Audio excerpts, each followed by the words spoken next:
మోకాల నొప్పులకు ఎటువంటి సర్జరీ లేకుండా ఎపియాన్ పెయిన్ క్లినిక్ అందిస్తున్న అత్యాధునిక చికిత్స.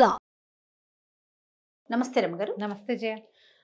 రమగారు, మరణించిన తరువాత లేకపోతే కొద్దిసేపట్లో మరణిస్తారు అని అనగా చేసే కొన్ని క్రియలు ఇప్పుడున్న జనరేషన్కి, ఇప్పుడు ప్రజెంట్ ఉన్న జనరేషన్కి కొన్ని నచ్చట్లేదండి.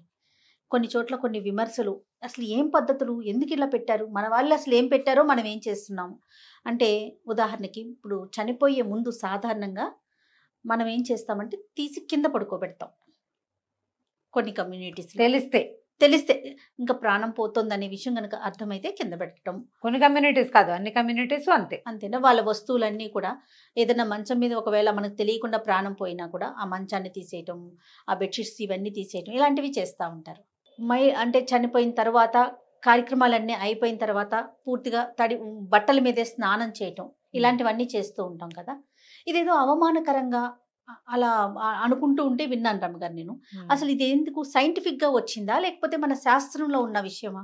అంటే ఇప్పుడు మన సిద్ధాంతం, భారతీయ సిద్ధాంతం అనుకో, మరణించిన తర్వాత ఏదైనా జంతువులు చూస్తాం మనం. మరణించిన తర్వాత మన ఇంట్లో ఒక ఎలుకో బల్లో చనిపోయింది అనుకో, రెండో రోజు మూడో రోజుకి ఏమవుతుంది, ఇంట్లో దుర్వాసన వస్తుంది. మనం కూడా అంతే చేయ, మనం కూడా అంతే. ఒక వంకాయ వినటానికి కొంచెం బాధ అనిపించినా నిజం, జీవం లేకపోతే అంతే. ఓ వంకాయ ఉంది, వంకాయలు బాగా వండుకుంటాం మనం. ఓ వంకాయ సిలిండర్ వెనకాలో సామాన్ల మధ్యలోనూ పడింది, రెండో రోజుకి మూడో రోజుకి దుర్వాసన వస్తుందండి. ఆలుగడ్డలు మనం ఇష్టంగా తింటాం, హెల్త్ కూడా వంకాయ మంచిది, ఎంతో కొంత మంచి ప్రధాన ఆహారం. ఏమవుతుంది, అన్నం వండుకుంటాం, అన్నమే ప్రాణాధారం మనకి. 2 రోజులు ఉంటుంది, రెండో రోజుకి అన్నం ఏమవుతుందమ్మా, నీరు కారిపోయి వాసన వచ్చేస్తుంది. దుర్వాసన. కవర్లో కట్టినా సరే వాసన పోదు, అది మొత్తం వస్తుంది. ప్రాణాన్ని వదిలేశాక, జీవుడు వెళ్ళిపోయాక, అందులో నుంచి మన నాన్నో నాయనమ్మో మన అన్నయ్యో మన పెద్దనాన్నో మనకు అత్యంత ప్రీతిపాత్రుడైన గురువో మన జీవితాన్ని నిలబెట్టిన మహానుభావుడో శరీరాన్ని విడిచిన తర్వాత ఆ శరీరము పంచభూతాల్లో కలిసిపోవటమే. వాళ్ళెవరో ఇందులో ఉన్నంత వరకు, జవసత్వాలతో ఉన్నంత వరకు, జీవించి ఉన్నంత వరకే దీనికి విలువ. చొక్కాకి ఈ షర్ట్ విలువ అదే. జీవుడు ఒక్కసారి బయటికి వెళ్ళాక దీనికి ఏ విలువ లేదు. పైగా ఎన్నో రకాల పదార్థాలతో నిండి ఉంటుంది ఈ శరీరం. చీము నెత్తురు మనం చెప్పుకునే మాటలే కదా, వంకలు, లోపల జరుగుతున్నటువంటి అనేక రసాయన క్రియలు. గుండె కొట్టుకుంటూ ఉన్నంతసేపు నడుస్తుంది, జీవుడు వెళ్ళాక కొట్టుకోవడం మానేస్తుంది. ఇంకా అక్కడి నుంచి ఏమవుతుంది, ఇది తనంతట తను నాశనం అవ్వడానికి రెడీ అయిపోతుంది. కొన్ని గంటల పాటు వెచ్చగా ఉంటుంది, జీవుడు వెళ్ళిపోయాక తర్వాత చల్లబడిపోవటం మొదలు పెడుతుంది.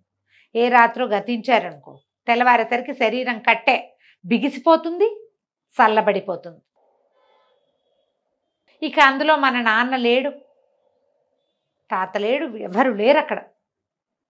ఇదొక ఖాళీ, పాడవటం మొదలవుతుంది ఆ వస్తువు. ఇంకా దాని వస్తువు కిందే అంతే అంతే అంతే.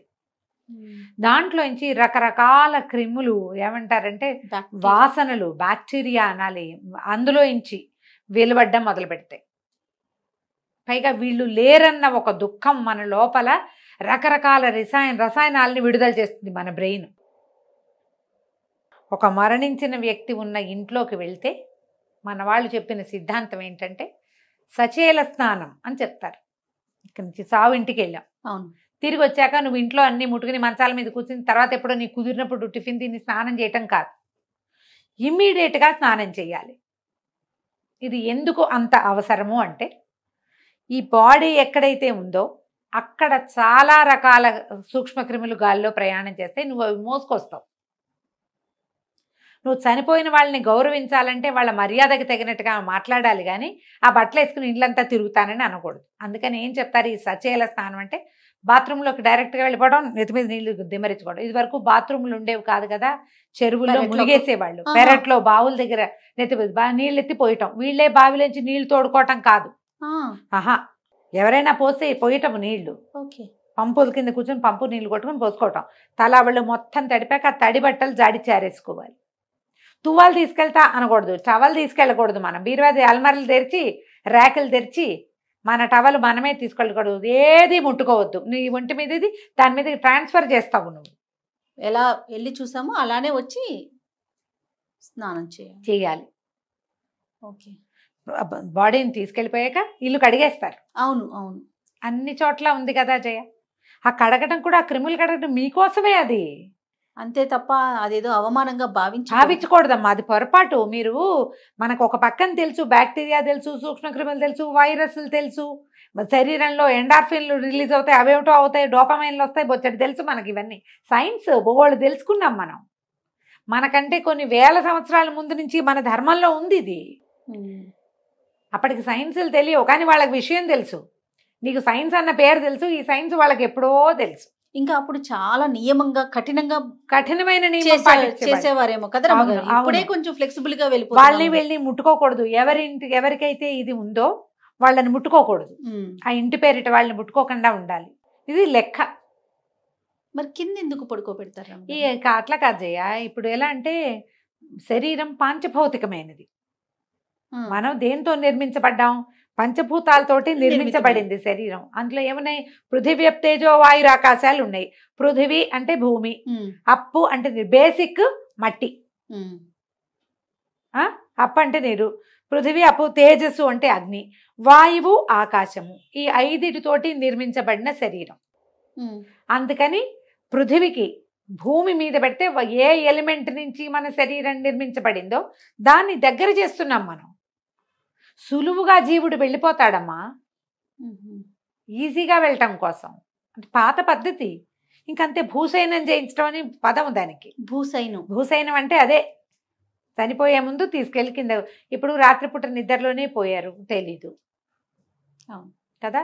మనం పెద్దవాళ్ళయ్యి తెలిసి మనకి మరణాసన్నులుగా ఉన్నారు అంటే అప్పుడు భూసైనం చేయించడం పాత. ఇప్పుడు అందరు ఎక్కడ చేస్తున్నారు? జేఏ హాస్పిటల్లోనే ఉంటారు, అక్కడి నుంచి వెళ్ళిపోతారు.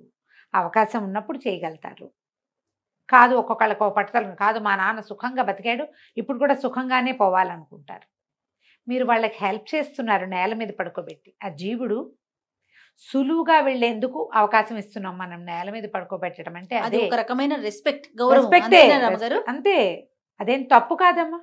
తప్పుగా భావించద్దు. పాత పద్ధతి అంటే అది పూర్వీకుల పద్ధతి. ఇప్పుడు మేమెందుకు చేస్తాము అంటే నీ ఇష్టం. అది ఇంకా నీ ఇష్టం.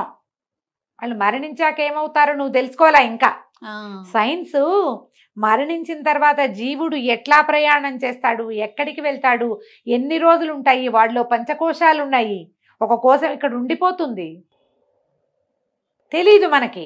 సైన్స్ అది కనిపెట్టాల. అవన్నీ కనిపెట్టింది ఇది శాస్త్రం ఉంది దానికి. లేదు, మనకు తెలియదు కదా జయ. అంతే కదా అమ్మవారు చెప్తారు పంచకోశాంతర స్థిత అని చెప్తారు. మన 5 కోశాల్లోనూ అమ్మ ఉంటుంది, వెళ్ళిపోతుంది. మరి తెలుసుకోవాలి మనం. అది మన శాస్త్రం చెప్పింది. ఇలా చేయాలి, ఇలా ఉండాలి, ఈ రకంగా ఉంచాలి అని. ఈ జీవుడు ఎంతకాలం ఇక్కడ ఉంటాడో మరణించిన తర్వాత నీకు తెలుసా? సినిమాల్లో చూస్తావు నువ్వు. అంతే సినిమా వాళ్ళలో చూపిస్తుంటారు. అది వీరు యమభటులు రావడం, తీసుకుపోవటం, తర్వాత ఇక్కడ జరిగేవన్నీ చూడడం, వీళ్ళే పైకి వెళ్ళి మాట్లాడడం, కిందకెళ్ళి ఇదేంటి నేను పోయానా అని వాళ్ళే ఆశ్చర్యపోవడం అన్నీ కథల్లో, సినిమాల్లో ఉంటాయి. ఒరిజినల్గా ఏ సైన్స్ అయినా దీని గురించి చెప్పిందా? కానీ సైన్స్ ఒక విషయం చెప్పింది. ఒక్కసారి మనిషి మరణించాక ఆ బాడీ ఎందుకు ఉపయోగపడదు? ఏమో ఉపయోగపడుతుంది. ఇప్పుడు సైన్స్ మనకి డెవలప్ అయింది కాబట్టి కొన్ని పార్ట్స్ని మనం వాడుకోవచ్చు సరైన సమయంలో. అందులో కూడా ఏంటి, మనమే చెప్తున్నాము, శాస్త్రం చెప్పింది. కొన్ని గంటల పాటు శరీరం వెచ్చగా ఉంటుందని పూర్వీకులకి తెలుసు. ఆ వెచ్చదనం ఉన్నంతలోపు అన్ని అవర్స్ లోపల దాన్ని మనం వాడుకో. సైన్స్ మనకి వచ్చిన డెవలప్మెంట్ సైన్స్ వల్ల ఈ బాడీ పార్ట్స్ని వాడుకోవడం. సైన్స్ని తక్కువ చేయట్లేదమ్మా, ఇవి ఉపయోగపడతాయి. ఇంకొక మనిషి హాయిగా బతకడానికి ఈ మరణించిన వ్యక్తి సహాయపడతాడు. పెద్ద గుండె కలిగిన వాడు అతను, అందుకే ఇచ్చాడు అవన్నీ. సంతకం మనమే పెట్టాలి కదా జయ, నా బాడీ పార్ట్స్ వాడుకోండి అని. పోనీ బాడీ పార్ట్స్ వాడారు, మిగిలిన దాన్ని ఏం చేస్తారు? షోకేజ్లో పెడతారా? లేదు కదా. లేదు, ఖననం చేయాలి చేస్తారు. ఖననమో దహనమో చెయ్యాలి. అయితే బాధ పెడతారు, లేకపోతే కాలుస్తారు, ఇదే చేస్తారు. ఇంకా కొంతమంది ఉన్నారు మహానుభావులు, ఈ మెడికల్ కాలేజీలోకి అక్కడికి నా బాడీని, అదంతా ఇప్పుడే కదమ్మా డెవలప్ అయింది. బాడీ వాడుకోండి, కెడావర్ అంటారు, అవి కావాలి వాళ్ళకి. ఇవి తెలుసుకోవడానికి, హ్యూమన్ బాడీ ఎలా పనిచేస్తుందో తెలుసుకోవడానికి స్టూడెంట్స్కి ఉపయోగపడడం కోసం మెడికల్ కాలేజీలకి డొనేట్ చేయబడ్డం. అందరం చేయం కాదు అసలు. ఇది అందరి వల్ల కాదుగా. ఏ పల్లెటూళ్ళలోనూ ఉంటారు, అక్కడ అవకాశాలు ఉండవు. కొంచెం కాస్త టౌన్లు సిటీల్లో ఈ అవకాశాన్ని ఉపయోగించుకుంటారు. మిగిలిన భాగాలన్నీ వెళ్ళవలసిందే అంతే కదా. ఇది ఈ పాత పద్ధతుల్ని తెగనాడాల్సిన పని అయితే లేదు. అందులో కూడా మనం చెప్పుకుంటున్న సైన్స్ ఎంతో కొంత ఉన్నది. ఇవన్నీ టైం టెస్టెడే. ఇప్పుడు ఎలా అయ్యారంటే, వాళ్ళది ఎవరిదో చావు వార్త, ఎవరో పోయారని చెప్పుకున్నా కూడా మన స్నానం చేయాలా అని అడిగే పిచ్చి వాళ్ళు ఇంకా ఉన్నారు. ఎవరో మా బాబాయ్ చనిపోయాడు అని చెప్పారు, నేను స్నానం చేయాలా చావు వార్త విన్నా కదా అని. ఇప్పుడు దీనికి ఇవన్నీ కూడా క్రమంగా ఎలా అయిందంటే, ఒక్కొక్క కమ్యూనిటీని బట్టి ఈ ఎన్ని రోజులు వీళ్ళు దీన్ని పాటించాలి అనేది, ఆ మైలు ఎన్ని రోజులు, పక్షిని 3 రోజులు మైలేనా, వార్త వినగానే స్నానం చేస్తే సరిపోతుందా, చూసొచ్చి స్నానం చేస్తే సరిపోతుందా, ఇవన్నీ కూడా ఎవరెవరికి సరిపడా శాస్త్రాలు వాళ్ళకు ఉన్నాయి. ఏడాది పండగలు పబ్బాలు అన్నీ మానేయాలా, ఎవరు మానేయాలి, ఎవరు మానేయకూడదు. బట్టలు పెడితే సరిపోతుంది, నెల లోపల ముహూర్తం పెడతారు పంతులు గారే ముహూర్తం పెడతారు. ఆ పెట్టిన ముహూర్తాన్ని బట్టి, మంచి రోజుని బట్టి ఆ రోజున బట్టలు పెట్టించి, ఆ తర్వాత నుంచి వీళ్ళ ఇళ్లలో మళ్ళీ వ్యవహారాలు మీ కమ్యూనిటీని బట్టి పాటించుకోవాలి. అవి మీ పెద్దలు మీ ఇళ్లలో ఎలా చేస్తారు. ఇప్పుడు కొన్నైనా మనం మన ఇంట్లో పద్ధతులు పాటిస్తాం కదా, సంస్కృతి సాంప్రదాయం అంటాం మనం. మన దేశానికి ఒక సంస్కృతి, మన ప్రాంతానికి ఒక పద్ధతి, మన ఇంటికి ఒక సాంప్రదాయం. మీ సాంప్రదాయం ఏదో దాన్ని పాటిస్తే సరిపోతుంది. దానికి వ్యతిరేకంగా వెళ్ళి నేను సూపర్గా చేశానని నేను అనుకోవద్దు. మీరు ఎక్కడికి వెళ్ళినా ఏదో ఒక సాంప్రదాయం మీ వెన్నంటి ఉంటుంది. మేము అవేం చేయమంటావు, నువ్వు నీ ఫ్రెండ్ మేము చేస్తానంటుంది. 2-3 డాక్టర్లను కలుస్తాను కలిసాం ఒక సందర్భంలో. అవన్నీ ఏముండవు, ఇంపార్టెంట్ బాడీ పాడైతే ఇదంతా ఇదైపోతుంది, అది చాలా బ్యాక్టీరియాస్ రకరకాలు రిలీజ్ అవుతాయి, పనికిరాదు అని చెప్పారు. ఇంకొక ఆవిడ చెప్పారు, ఆవిడ కూడా ఇద్దరు సీనియర్సే చేయారు. పాత పద్ధతులన్నీ కరెక్టేనండి. ఆ దుఃఖం నుంచి మనం బయటపడడానికి కూడా మనకు ఒక 10 రోజులు పడుతుంది. ఈ దుఃఖావేశం, మరణ దుఃఖం, ఆత్మీయుల్ని కోల్పోయిన ఆ లోన్లీనెస్, ఆ కష్టం, వాటి వల్ల మనకి బోల్డెన్ రకాల ఇవి రిలీజ్ అవుతాయి, కెమికల్స్ బాడీలో, రసాయనాలు. ముట్టుకోకపోవటమే మంచిది. అందుకని సాత్విక ఆహారం తింటారు. అందరి ఇళ్లలో ఏం చేస్తారో నాకు తెలియజేయ. మా ఇళ్లలో అరటికాయ, పెసరపప్పు అలాంటివి తింటారు, ఊరగాయలు అవి తినరు, పెద్దగా కారాలు అవి తినరు, పెసరపప్పే వండుకోవాలంటారు, కందిపప్పు అవి వండరు. 10 రోజులు, మొదట 12-13 రోజుల పాటు కందిపప్పు వండరు. చివరి 13వ రోజునే మంచి మామూలు ఆహారం తింటాం. అప్పటిదాకా చప్పటివే, తిరగమాతలు అవి తక్కువ వేస్తారు, తిరగమాతలు ఉండవు, అలా చేసుకుంటారు. మన ఇంట్లో ఆ రోజు ఎవరైతే మరణించారో ఆ రోజు వంటలు కూడా చేయరు. అవును, డెడ్ బాడీ ఉంటే ఊరంతా భోజనం చేయకుండా ఉండే కాలం కూడా ఉండేది. ఎవరిళ్లలోనూ పొయ్యి వెలగదు, పాతకాలపు పద్ధతి అనుకో. ఇప్పుడు ఏముంది, అపార్ట్మెంట్లలో ఉన్నాము, మానేసి ఉంటారు ఎంతో కొంత, అయినా కూడా కొన్ని పాటించవలసిందే కదా. అంతే కదా, అవునా. దాంట్లో మీరు ముఖ్యంగా పాటించవలసింది, నా ఉద్దేశం చెప్తున్నానమ్మా, ప్యూర్లీ నాదే ఉద్దేశం, మీ ఇంట్లో మీ ఫ్యామిలీలో క్లోజ్ రిలేషన్స్లో మరణం సంభవిస్తే కనుక మీరు తప్పకుండా మైల పాటించండి, మీకు మంచిది. ఎక్కడికైనా వెళ్ళి ఒక మరణం దృశ్యాన్ని చూసి, లేదా వాళ్ళ ఇంట్లో మరణం జరిగింది, వాళ్ళని ఆ 10-15 రోజుల లోపలే వాళ్ళని కావలించుకున్నా, పలకరించడానికి వెళ్ళినా స్నానం చేయండి తప్పకుండా, బట్టలతోటి తప్పకుండా చేయండి. ఇవి ఎందుకంటే వాటి వల్ల మన ఒంటి మీదకి ఏవి రాకుండా ఉండడం కోసం. మేమైతే ఎవరి దగ్గరికైనా వెళ్ళి ఊరికే పలకరించడానికి వెళ్ళినా తలస్నానం చేస్తాను, తప్పకుండా చేయవలసిందే. ఇది పాతకాలం పద్ధతి అని అనుకోకండి. డాక్టర్స్ కూడా కొంతమంది యాక్సెప్ట్ చేస్తారు దీన్ని. డెడ్ బాడీని చూసి వచ్చాక స్నానం చేయటమే మంచిది. రమగారు, ఇది మనకి ఆచారం సాంప్రదాయం, ఇటువైపు సైన్స్, రెండు ఉన్నాయి కదండి. రెండు ఉన్నాయిగా. ఉమ్. ఇందులో మరీ అతిజాత స్థానికి పోతే చెప్పలేము. అది అది కరెక్ట్. అతిజాత స్థానికి పోతే చెప్పలేము. రైట్. ఇప్పుడు ఇండియాలో ఏవో మరణాలు సంభవిస్తాయి, ఫారిన్ కంట్రీస్ లో వాళ్ళు అడుగుతారు, మేము ఇవన్నీ తడుపుకోవాలా, మేము ఇవన్నీ చేయాలా, ఇలాంటివి అడుగుతారు. మీ పెద్దవాళ్ళని అడగండి అమ్మా అని చెప్తాను నేనైతే. చెయ్యొద్దు అని చెప్పామనుకో జయ, ఈ మాట చెప్తాను నేను చెయ్యొద్దు అంటే ఇది పిడికి బియ్యానికి ఒకే మాత్రం రమగారు చేయక్కర్లేదన్నారని వీళ్ళందరికీ చెప్తారు. మీ ఇంట్లో పెద్దవాళ్ళని కన్సల్ట్ చేయండి, వాళ్ళు ఓకే అంటే ఆ పూజలు చేసుకోవచ్చా, మా ఇంట్లో మా పినిమావు గారు పోయారు మేము వ్రతం నో చేసుకోవచ్చు అడతారు, చేయకూడదమ్మా అని చెప్తా. నేను చేయకూడదు, మీకు ఇది ఉంది, మైలు ఉంది, ఆ మైలు ఉంది, ఏడాది లోపల చేయదు. మీరు కమ్యూనిటీ ఏమిటి, మీకు అమ్మ చేయకూడదు అన్నారండి, మరి ఇంకా నన్ను ఎందుకు అడుగుతారు? చేయకూడదు అన్నాక చేసుకోవాలని ఉంది. ఈ సంవత్సరం మానేస్తే వచ్చే ఏడాది చేసుకోకూడదు, ఇందులోనే అయిపోతామా మనం?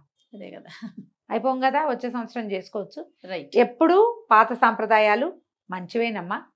అయితే విను, ఈ పాట అడుగు. చనిపోయిన వారి ఫోటోలు దేవుడి దగ్గర పెట్టుకోవచ్చా, అడిగేసే ఇందులో. అయితే రమగారు, చనిపోయిన వారి ఫోటోల్ని మనం దేవుని మందిరంలో కానీ దేవుడి రూమ్ లో కానీ పెట్టుకోవచ్చు అని. మందిరాల్లో పెట్టుకోకూడదు జయ. అంటే సాధారణంగా ఏమనుకుంటారంటే మా వాళ్ళు దేవుడి దగ్గరికి వెళ్ళిపోయారు, దేవుడు అయిపోయారు అని, అందుకని దేవుళ్ళల్లో పెట్టుకుంటారు. ఏ పెద్దవారు, నాకు దాని మీద అవగాహన లేదు కానీ మా ఇంట్లో దేవతార్చన వేరే, మా నాన్నగారు తాతగారి ఫోటోలు హాల్లో ఉండేవి, మా అమ్మది కూడా హాల్లోనే ఉంది, నాయనమ్మవి హాల్లోనే ఉన్నాయి. మేము ఎప్పుడు దాన్ని దేవుడి దగ్గర పెట్టుకోలేదు. ఏ మనుషులు దేవుళ్ళు అయిపోరమ్మా, అయిపోరు, అది చాలా కష్టం. వారితో సమానంగా పెట్టకూడదు, మనం నిత్యార్చనలో పెట్టుకోకూడదు. కావాలంటే మీకు దేవుడి మందిరం ఉన్న గదిలో ఓ పక్కన గోడకు తగిలించి ఉంచుకోవచ్చు. పూజ చేసేటప్పుడు వాళ్ళ ఫోటో కూడా తెచ్చి పూజలో పెట్టడం మాత్రం అంత సరైన పద్ధతి కాదు. అంటే మీకు పూజా విధానాలు ఉన్న వాళ్ళకి, ఏ పెద్దవారు ఏ ధర్మ సందేహాలకి సమాధానం చెప్పే పెద్ద పెద్ద వాళ్ళు ఎవ్వరూ కూడా ఉంచుకోండి అని సమర్థించలేదు. నాన్నలవి అక్కయ్యలవి మనం చనిపోతే వాళ్ళ గుర్తుకు మనం పెట్టుకోవచ్చు అంతే. వాళ్ళ మరణించిన రోజో వాళ్ళ పుట్టినరోజో ఒక దండ వేయచ్చు. మన ఇంట్లో ఏదో ఫంక్షన్ అవుతుంది, అప్పుడు వాళ్ళకు కూడా ఒక దండేసి ఒక నమస్కారం చేసుకోవచ్చు. ఛాయాచిత్రమే కదా, పెట్టుకోవచ్చు. కానీ దేవుడి మందిరంలో పెట్టుకోవటం మాత్రం అంత కరెక్ట్ కాదు. రైట్. థ్యాంక్ యూ రమగారు. నమస్తే. నమస్తే.